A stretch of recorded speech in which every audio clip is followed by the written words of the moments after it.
everyone, and welcome back to another episode of Catch Up with Kai and Cohen. This is Kai here. This is Cohen. Today we're back with our anime book club, going on to episode 3 and 4 of Nippon Sangoku and Witch Hat Atelier. Did you watch the episodes? I did indeed. What did you think? Overall, for both? Yeah. Yeah, we'll go into Or just detail. like starting thoughts, you know? Yeah. I mean, a bit slower, but completely makes sense, though. I mean, we're getting into the beefy chunks of the show, so it makes sense. Mm-hmm. But yeah, the few observations that I'll talk about, overall, enjoyed it.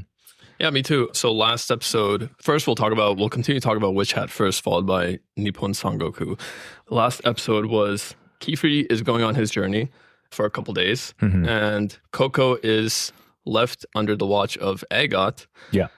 The first episode starts, or this episode starts, with Agot ushering Coco into beginning to take her test to be Kifri's apprentice. And first of all, as soon as this episode started out, I thought the animation for this anime is actually so damn crisp. It's so beautiful. Which part? Right from episode 3. Yeah. Right from the beginning, I thought it was so nice, so peaceful. Witch Hat itself, it is just beautiful. The world is beautiful. The animation is beautiful. And already I'm seeing this anime has like the little things, the little attention to detail that makes me enjoy an anime so much. Do you have an example in mind? I'm sure. In the beginning, when actually I don't have a concrete example, but I remember there's like some scene where, during the test when Coco is walking through the forest towards the like that world. Yeah. When she enters the portal to take the test, and she's walking through that world, and there's some really nice music playing, and there's that little tiny little white, the caterpillar thing. Yeah, the caterpillar thing. Yeah. She meets that thing, and it's so cute. Yeah, just that starting scene I thought was so chill, so calm. Yeah, I like the world that and the door. Very magical, very whimsical. This is exactly the kind of show that I need right now. Yeah? Yeah. Yeah, it's like very light so far in Yes. episode 3. Very Yes. lighthearted, very playful, which is Coco's kind of character. To be fair, I'm not sure how much I love it. Mhm. Yeah, like, I mean, it makes sense though. Like she's a kid. Yeah. So it completely makes She's like sense. 12 years old or something. Yeah, and she doesn't know anything about magic technically. So yeah, I get it. I just hope that they don't take it up a notch, and then at that point I'd be like, okay, maybe it's too much, Mhm. and then I'll just get her into a lot of troubles like constantly. But so far, I think the level of how it is, it's okay. But yeah, the animation very crisp in this world. The animators and the authors portray like actually completely new world from Yes. where they were before, right? Mhm. Like even in that atelier or where she was living with her mom. Yeah. Yeah, What is an atelier? I have no idea. Okay. We should look it up at Yeah. some point. But anyways. But one thing that really stood out for me this episode, or one thing I loved about this episode, is you know how in episode 1 we get that artistry of her tailorship. Mhm. We see that again in episode Mhm. 3 when she Mhm. uses that rock to draw the magic circle instead of the traditional ink. I thought that was amazing. The level of concentration once again you see here. I really like that scene too, because honestly, pretty realistic. This girl that grew up using a specific tool all of a sudden has to switch to another tool. Yeah. Yeah, that is very realistic. Yeah. Because we talked about it previously, and I said, I don't want her to just become so skillful at this new magic drawing thing just because she was good at the tailor thing. Mhm. So I like that, how they continued on with the same thing. Mhm. Yeah. And speaking from experience, I'm going to embarrass myself a little bit here. But as I've been a prolific gamer my entire life, my tool of choice is the computer mouse. And I will say when I don't have, well, I don't really competitive game anymore, but when I used to, I would have to have my specific computer mouse with me to play to my level. And if I didn't have my mouse with me, it's completely different ball game. Yeah. Yeah. Oh, really? Oh, yeah. That's a good analogy. Yeah. So this was something that I was like, yeah, this is facts. Mhm. You know, you need your tools to perform to your level. So I thought that was a great little detail. My question was, you know how she drew that magic circle on the, was it like a, what was it? It was the mast of the boat. Yeah, yeah. So then if she can do that, can she just not draw any other magic circle with that tool that she used? The rock thing. Yeah. Yeah, she could, but I think it's probably just probably not like a comfortable or like efficient way to do it. Maybe because she's like using like a rock the ink was like diluted because it had spilled it. I don't know. Maybe she actually will end up doing that because later on, so skipping ahead a little bit, she goes to the magic shop to get a new to get like her new wand. Yeah. So maybe she will end up picking up something like that. Yeah. The stone that she uses to carve things out. Yeah, I really like Coco's character being so pure and so much of curiosity with magic. And even after she drew that magic circle and then things kind of worked out, although there was still that aloofness. I thought that was really cute and charming. Coco's a great kid. I love seeing Coco on screen. She's so sweet. She's so fucking well-mannered. And the complete opposite, her foil, I suppose, and Agot, who is clearly quite troubled, extremely harsh, and very juvenile in her thinking, which in some ways is surprising, but in some ways not so much. Not so much because Agot is clearly a child, just like all the other little witches around her. They're all children, so this kind of juvenile thinking makes sense. But then, since these witches have clearly had a bit of a unique life, specifically Agot seems like a little bit more hardened than most people her age. Yeah, I wonder. I think we said it before, but I wonder if something traumatic happened to her. Something traumatic definitely happened to her. She calls Coco like ordinary people, right? Or something like that. Did she? Like a different name. Almost like muggles in Harry Potter. Really? Yeah. I didn't quite catch that. But it's funny that you bring that up because have you noticed how like every time Coco goes somewhere, everyone knows who she is, kind of like Harry Potter. I was actually going to say make that exact same comment, like Voldemort, like you know, the one who should not be named in Harry Potter, and even the magic pawn shop. Do you remember the first movie where he was getting his wand? Yeah, he was like picking up his broomstick and his wand. Yeah, I thought it reminded me of that so much, which is cute. But yeah, I really like that scene. But overall, the third episode, we also see that Keyfree goes to somewhere like some witch kind of fucking embassy or whatever. Yeah. It was like some storage area where they keep a bunch of magic witch tools or something like that. And we get a little bit of more insight about who he's chasing after. The one who gave Coco this book and the ink and pen and everything. So it's the Brim Hat Society or something like that. Yeah. Something like that. Where it says the mages who got the Yankee with no brim. Yeah, I what do you think of this new organization? Do you have any thoughts? Well, we know nothing about it, to be honest. Yeah. I think like even episode 4, they don't really go into too much detail. We just know that they're a collective. They have kind of sick outfits, to be fair. Yeah, unique outfits. Yeah, like some of those brims look pretty sweet. Look a lot more like classical witches, you know. Yeah. I remember mentioning in the first episode that Keyfree looked kind of, you know, unassuming, not so badass with just like a party dunce hat, witch hat, you know, it's just like a pointy cap without any kind of brim. And then these older forbidden brimmed witches have like some cool ass hats that look a lot more, you know, classically fantastical. Yeah, which is a good point you raised. Yeah, if I think of a witch, I would think more like the Brim Hat Society, not fucking Keyfree. Yeah. You know what I mean? But yeah, I thought that ending scene in the third episode where that presumed villain is in this new world and they were there this entire time while Coco was doing the test. Yeah, I think that was a really good transition to the fourth episode of what happens later on. A couple more things from episode 3. Agot fucking sucks. Agot's a constant jerk.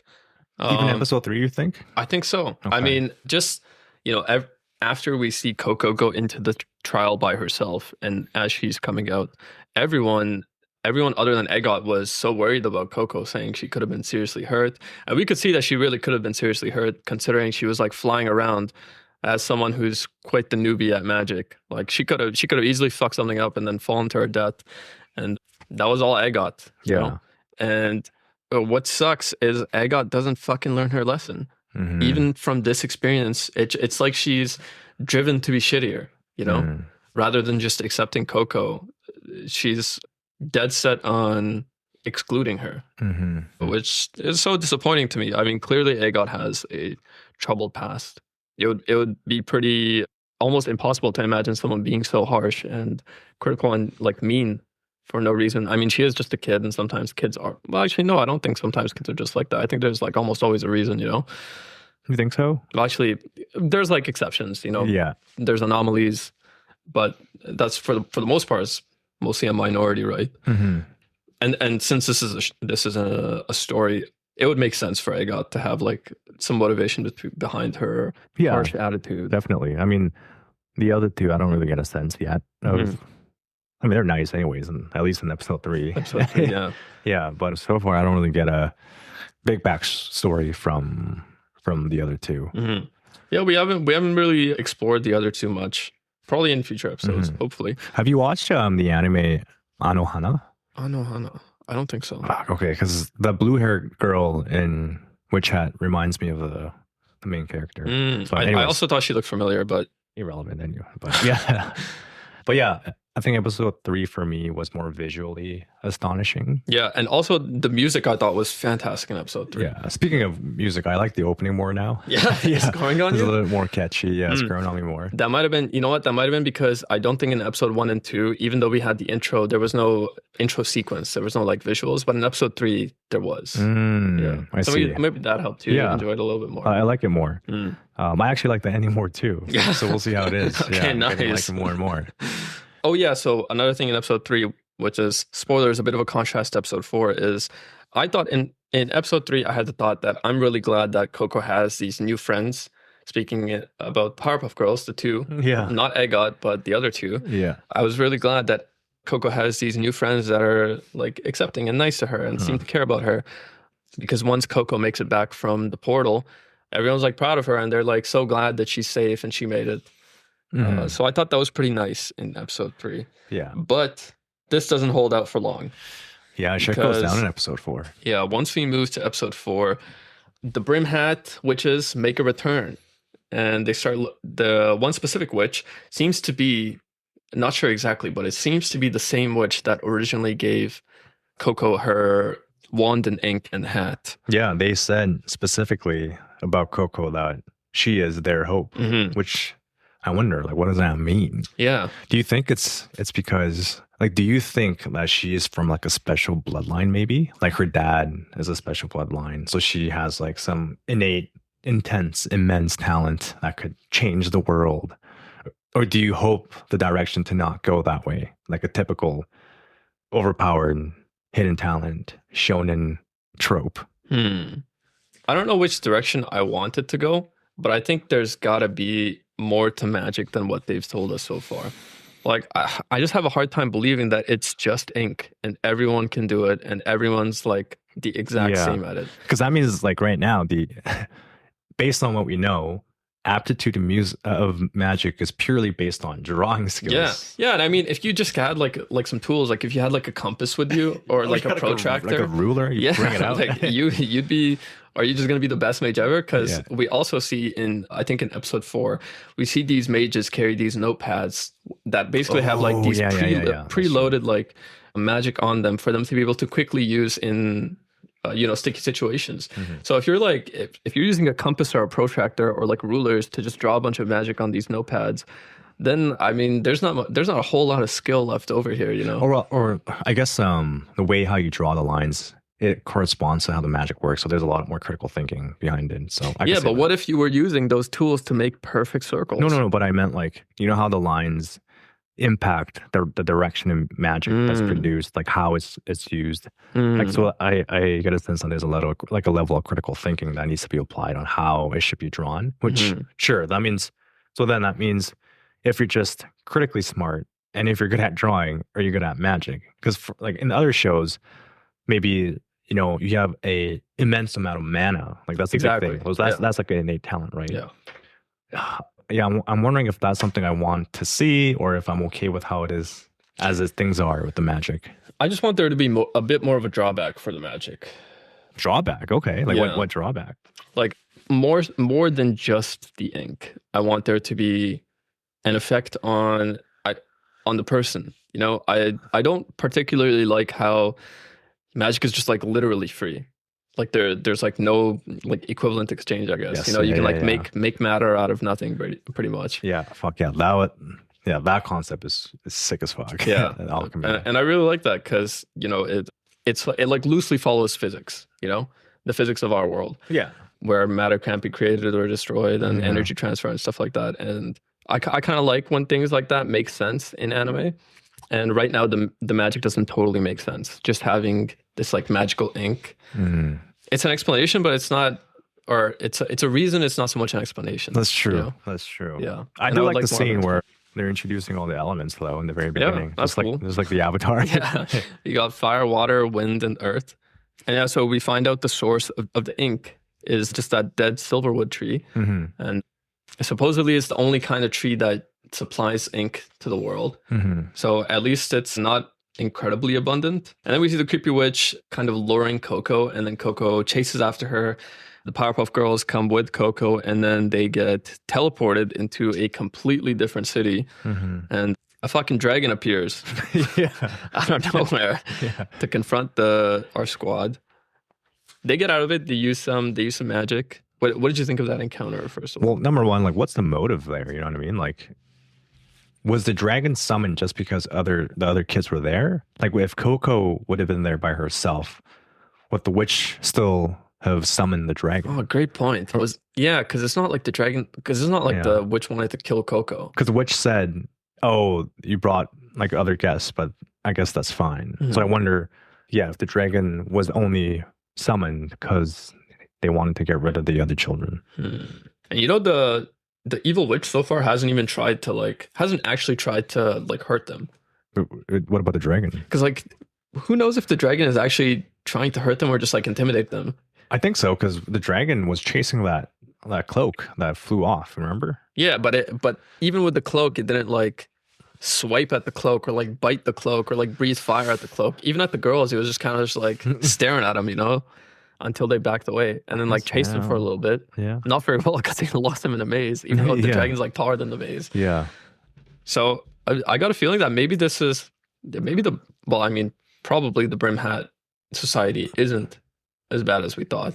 Yeah, I mean, I feel like they're going to be introduced as a more of a nuanced group. You know what I mean? They probably have their own ideals and own justifications. Yeah.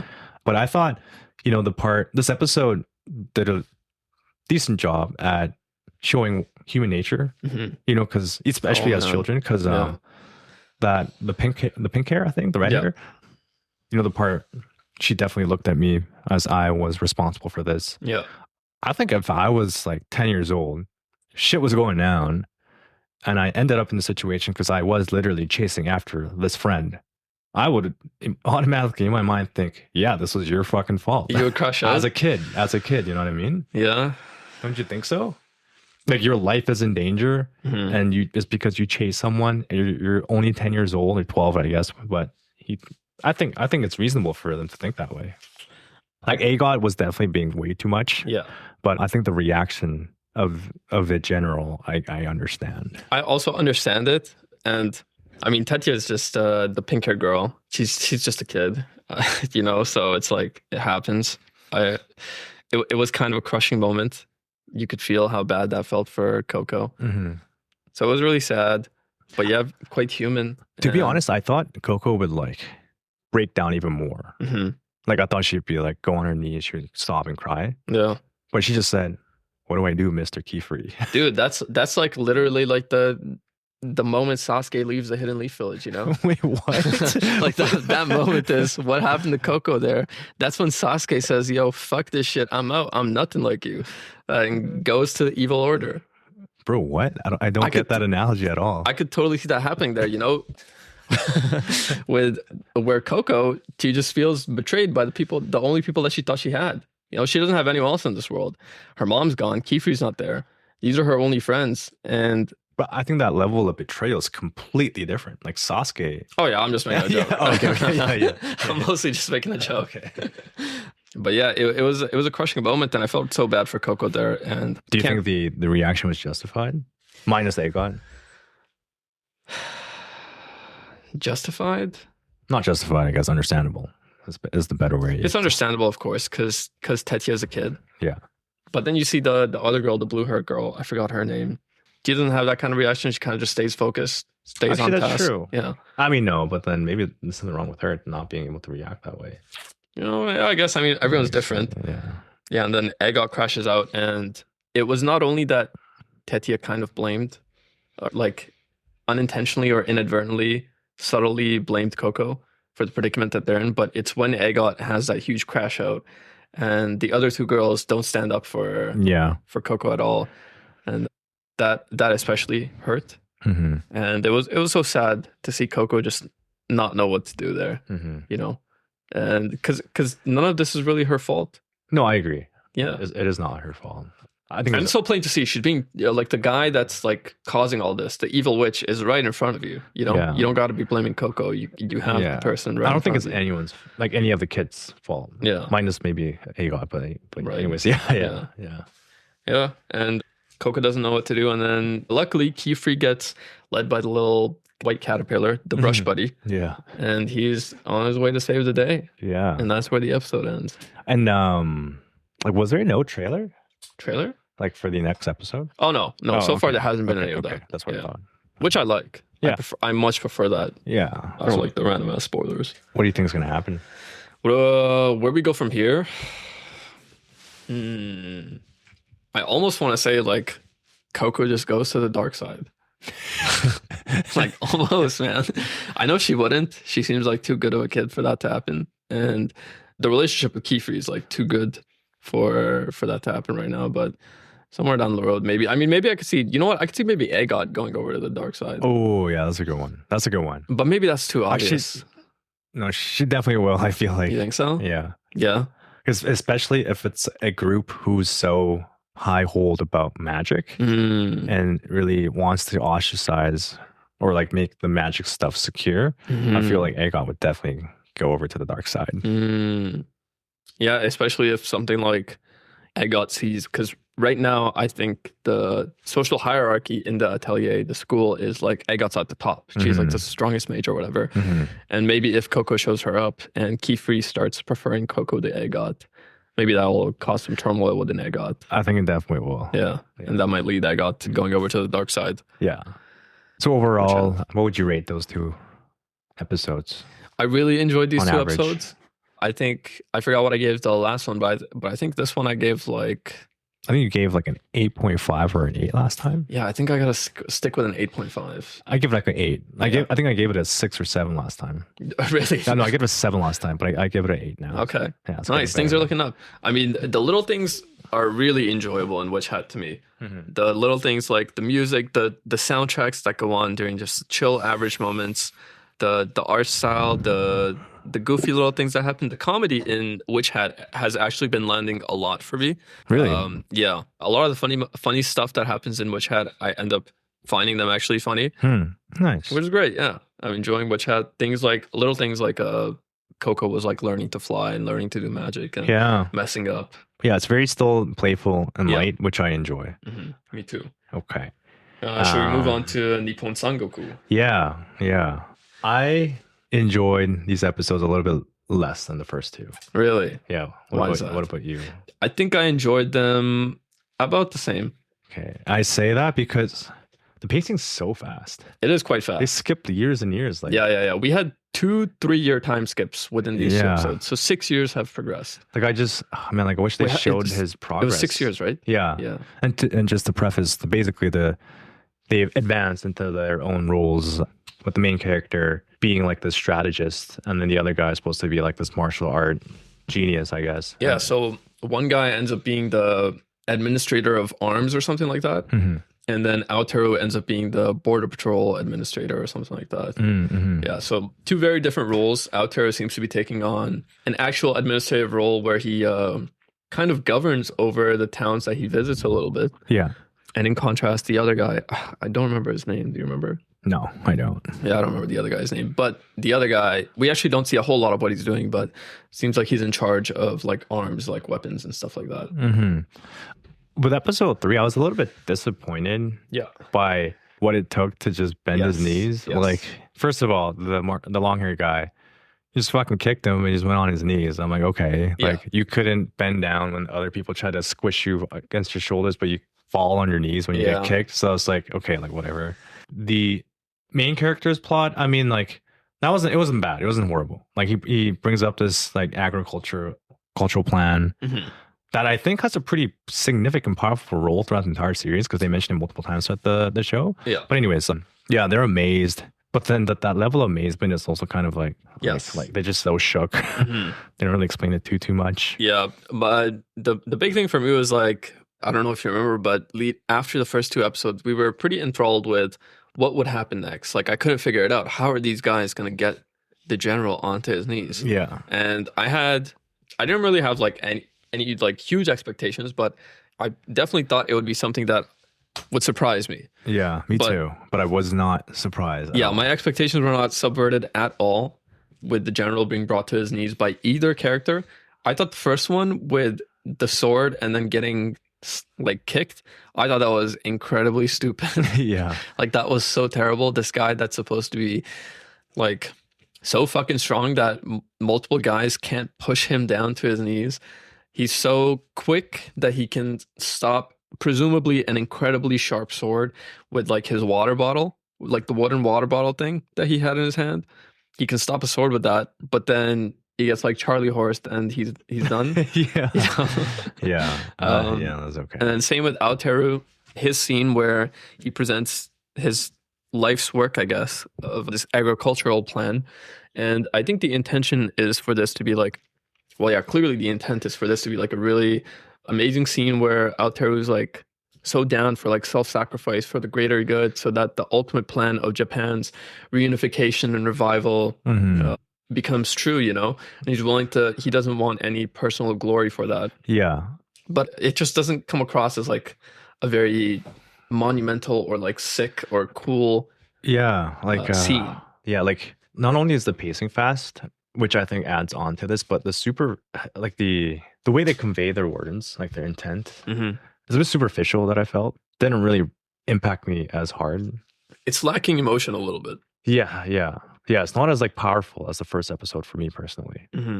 I mean, I still like the characters, like the kind of the relationship between the main character and his buddy. They're kind of different. The other guy's a narcissist, and the main character here is supposedly kind of doing it out of his own conviction, which we can see as he carries out his like duties as this military officer, like even executing people who did wrong. But what do you even think about that? Like, do you think that was right?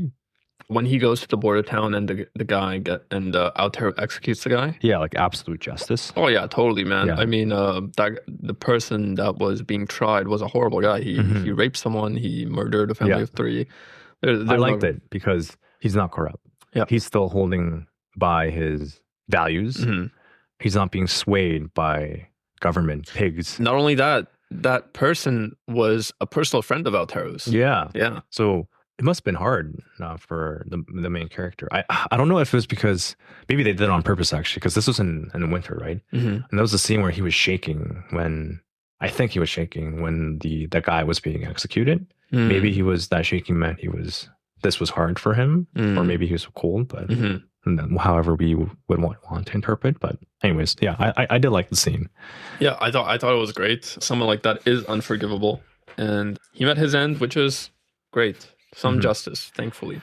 What'd you think about that interaction with the emperor, who was like a little bitch, and then there's the Fatso, who's basically the top dog there? You know what I mean? Like the emperor's obviously a puppet. Yeah, the emperor seems like a massive coward. Are you talking about the first meeting we have where all the soldiers are like in the hall? Yeah, I think the whole point of that argument was to make the other nation like forfeit or something, like surrender. Yeah, and then, allegedly. Yeah, and the general is saying like, please reconsider, blah blah blah. And there's obviously 2 different factions. One's like the Fatso faction, and one's the general faction, and you can see like the conflict and the animosity between the 2. And overall, there's the puppet emperor who's really not doing anything. What'd you think about that scene? Also, first of all, I'm like confused how Fatso is like so powerful in the first place. Well, Fatso's daughter is. Yeah, I understand that, but beyond that, there's like the other general Ryumon, I think. Yeah. And surely he has a massive faction in the army, and it's got to be comparable to Fatso's army, whatever faction that Fatso has in the army. And I'm just so surprised that Fatso is able to have so much control over the emperor, and like no one's really sticking it to him, you know? Yeah. Like, do you think Fatso is actually smart, or do you think he's like? So I'm not totally sure about this guy because he seems aware, you know? He like on the surface, obviously he looks like a fucking idiot, but we know he's not completely an idiot. Yeah. But he seems almost like strategically inept, as if he's like trying to ruin the nation of Yamato, one of the three nations, the one that he's in, from within, which doesn't make a whole lot of sense to me because his daughter is, which is like funny, his like very old daughter. I don't know if you caught that in the scene with like the marriage with the emperor. No. The emperor was like a little boy, and Fatso's daughter was like a grown ass woman already. Yeah. The wife of the emperor is much older than the emperor himself, but it seems like Fatso is trying to like destroy Yamato from within, which doesn't make a whole lot of sense because his daughter isn't married to the current emperor. So I mean, he already has like total control over Yamato basically. So why exactly would he be trying to fuck over I don't know. this country? He just reminds me of Frieza. Really? Yeah, from Dragon Ball. Like no, like not his intentions, but like his like the cruelty. Yeah, and like he's like kind of like nonchalant. You know, Frieza's like a fucking dick, and he's also nonchalant. Yeah. And then so we get an introduction to the new nation, which Fatso wants to surrender, and which is they're called Sei, I think. Yeah. And we see exactly as General Ryumon feared that there would be dictatorial uprising in Sei, and that's exactly what happens. Fatso, and this is where I thought like, wow, agriculture is such a big thing, and the main character made a very good, I guess, genius opposition, because even in Sei they emphasize that, and that's really how the face tat girl got Tiger Girl. They moved the hearts of the people. She introduced some strategies, and they call her dictator as well. But she seems to get a lot of support. Yeah, it seems like she's like right from the start. She seems like quite similar to Aoteru in her thinking. Do you think she's fake? I don't know. I mean, she seems altruistic, just like Aoteru. But do you think that's fake? Like, you know how like she's like handing out stuff to the people. She's acting all cutesy and stuff like that. But she's also kind of a badass. Like, so I wondered, like, is that a front for like in front of the people? You think? Seems genuine so far, judging by the other people's comments on her. Like those close to her have not yet given any kind of hint that she's fake. Giving her praise like her dad, you know, like that one general that she ended up having executed. Which I actually like that general. Yeah, me too. Because he like stood by his values. He was like, I did what I thought was right for the nation. Yeah, which I completely respected. There was a great line by him. Back. He didn't like. He wasn't a coward. Yeah, there was one great line by him where he says, "Whether or not I was a traitor is for future historians to decide." I thought that was a fucking banger. Great line, and he takes his death graciously, sticks to his morals, and goes down like a badass. But yeah, so now we have this setup where the Sei Nation is starting to build up their power. They've had, I think, 1 month has passed since the Tiger Lady has been in charge. Yeah. And now we are moving towards what seems to be a war between Yamato and Sei, with, I think the Sei Nation has sent like an envoy to pretend like they surrendered, right? Yeah. So gonna be interesting to see what happens. Do you think this will be like a battle of mind games between face tat and main character? So here's my running theory. I think Fatso is plotting with the third nation, not Yamato or Sei, allowing Yamato and Sei to weaken each other through war, and then allow the third nation to sweep in and take over everything. And I think that's who Fatso might be aligned with. Damn, that's a good move, actually. You think so? Yeah. Seems difficult though. Like, how does he get there without someone stopping him? Well, he's slimy though, you know what I mean? Yeah, but people are already like suspicious of him, like right now, you know? Yeah. And he's got to go through so many more steps to get everything else to work out. I just suspect and I hope that the main character will have a huge role in this upcoming thing. Yeah, he inevitably will, I think. Yeah, I want him to shine a little bit more, you know? Yeah, maybe unfortunately, that's like a shonen in me that just wants like such a huge main character boost, but yeah, well, because like we want him to be the one to deliver the comeuppance, you know, because like those first few episodes hurt, you know, and I can't let that go. I really hope by the end of the show, Aoteru gets to murder Fatso, you know, brutally, and I won't settle for anything less. Anything less won't satisfy me. Actually, yeah, that's probably how it's going to end up though. Like he's definitely going to end up murdering Fatso. I really hope so. I think, yeah. One gripe I have about Nippon Sangoku so far is, earlier I mentioned the comedy bits in Witch Hat have been landing pretty well with me. Yeah. The comedy bits in Nippon Sangoku, not so much. I actually like it because it's awkward. Yeah? It's like, you can tell it's like forced. Yeah. Which I actually really like, kind of. There's a lot of absurdist humor Yeah. in Nippon Sangoku. It's like a little unsettling. Yeah. You know? And absurdist humor is actually pretty. It's kind of one of the pillars of our generation. Yeah. Absurdist humor is like basically where the birth of memes comes from, and there's a ton of that in this show, and it makes it kind of hard for me to take the serious moments seriously and I see. find comedy in the comedic moments because there is so much blending. Like some guy is getting fucking torn apart, and then it's like presented comedically. Yeah. And that happens so many times where like people are just getting the head sliced. Like for example, in the room with the emperor, where all those people get like their heads sliced off, and it's like so comical. And Yeah. Part of me thinks like this is supposed to be funny, but it's just not landing with me. Yeah, I get that. Yeah, because the only serious part I think I could see was, well, when Yumon bowed his head down to the emperor to rethink it, and then when the main character also went like kind of crazy after they killed his wife. Yeah. Other than that, there's just a lot of comedy or forced comedy. Yeah. Like absurd comedy, yeah. like situationally, it's like, what the fuck is going on? Yeah, that's true. Yeah. I still really like the animation though. I think the art's great. I just love their close face-up shots, like the eyes and everything. I think it's super cool. Yeah, anime is really distinct. I really like the word effects also that's popped up and popping on here and there. I really like the textures as well. Yeah. That kind of slapped on the frame whenever someone's thinking about something. I really like that. And then they always mix in like jazz here and there, which I'm a huge big fan of. Me too. Yeah. I really like the world. That's the world of Nippon Sangoku. Yeah.